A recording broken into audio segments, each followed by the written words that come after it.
Well, chapter 1, Genesis. So my story begins in 2004.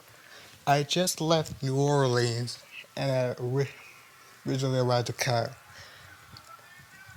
And let's just say that being here, I was shy, fat, wearing a Buzz Lightyear outfit and stuff. And honestly, I really just didn't know how I fit in. I mean, now that I've been adopted and stuff.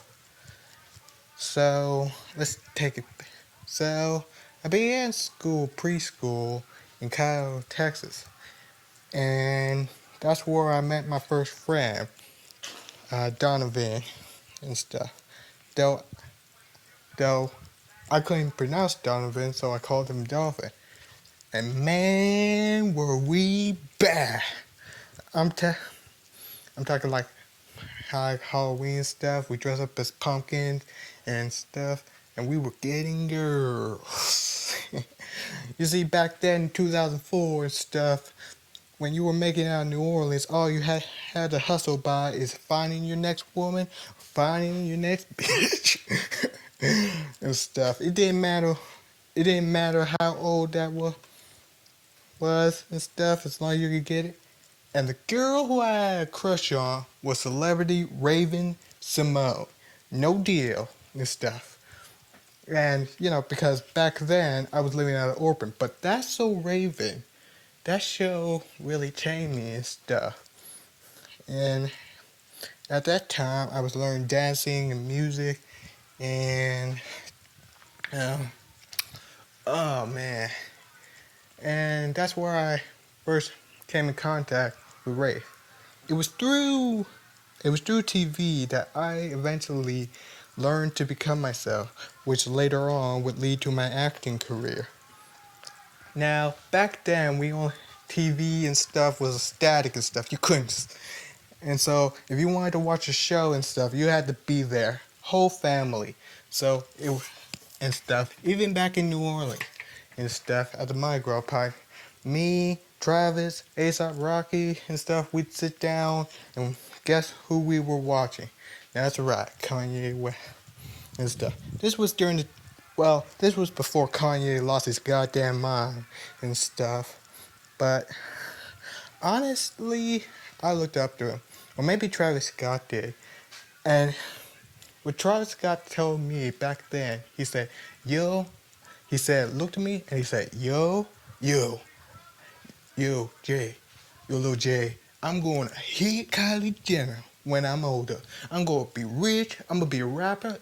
And my other cousin be all like, man, don't you watch your ass out here. You ain't going to be nothing and stuff. You ain't going to be streets and stuff. And I was only 4 or whatever. I didn't know what the fuck was going on and stuff because we were just super looking for women. And if that was the case, then so be it.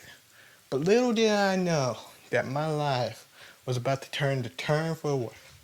Back then, my favorite show to watch was Power Rangers, and I would used to pretend, and we used to kick ass. I'm talking ninja, kicking in, old schools and stuff. And, Power Rangers really got me on. And that's when I met her. I don't remember much about the first time I fell in love with a girl, with Kylie. Man, she was something. White girl, blonde hair and stuff. And she showed me how to be a man. Even though, now remember, I was 4 years old at the time. And it was crazy and stuff. But I wanted to marry her. So I grabbed my hand and I grabbed her hand and I looked into her eyes and gave her a ring part and said, girl, I'm gonna marry you. And of course, you know how parents be all like, they were all like, what you talking about, boy? You are way too young for this. And I was like, I don't care. She's my girl. Now remember, I was inexperienced with women and stuff, and Travis Scott was. But make it back now. Back to Kyle. So My family originally lived in a pink house and stuff. There, there we hanged out with the boy named David next to it. And we would go to the bus stop in kindergarten and stuff. And usually at the preschool, they would show old reruns of Charlie Brown and stuff. And, I was mainly a TV boy and hell fat. But I knew one day that I was destined for greatness, no matter the case, whatever it costs.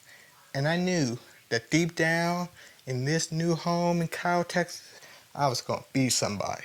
Whether it was going to be a hustler or my sweet ass kung fu moves, I knew I was destined for greatness.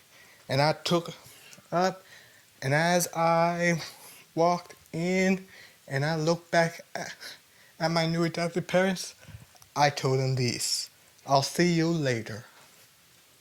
End of part 1.